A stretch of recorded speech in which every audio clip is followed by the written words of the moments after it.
Hello mga higala. Maayong Domingo kaninyo diha. Kamusta naman? Nakapanimba na bang uban? Nagkalaag na bang uban? Nagsugod na bang tagay ang uban? Wow, sana all. Dani, wow, good dani.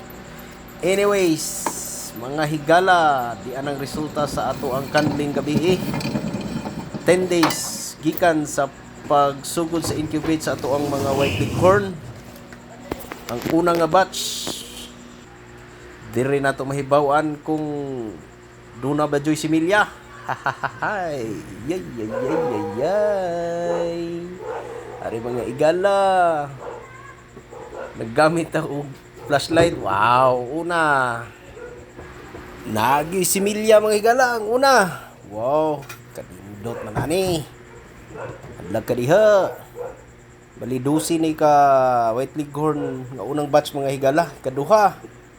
Naapod. Wow. Atong tan-aw na. May mga shadowing apart, murag itom nya sa na kani mga okay.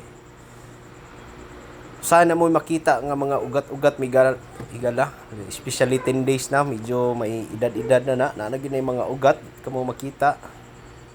Na siya mga itom nga part. Pila na ta? Ikaupat na ni. Wow, napay 8. Excited kita mga higala. Kaya na successful lang ato ang breeding. Ang sunod na pud ani ang pagpapusa.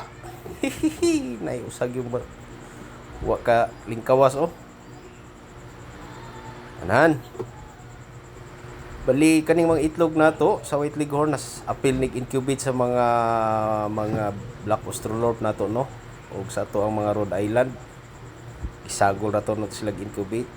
Kaning di ami gala na murag basiyo pero kung na may gasyado tagag chance bason di ay karipod tagaan sa na sig chance usahay mga higala kana mo yilog maayo pero usay naay mga shadowing apart tawag tagaag chance gilang ini first batch pa man ni ma-learn ra nya tani ato ang mga sayop-sayop ma-improve ra nya tana.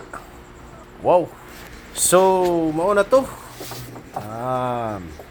Dunay usa ka walay similya nga white leghorn itlog mga higala. Unya duna tay 3 ka itlog nga gitagaan natog chance.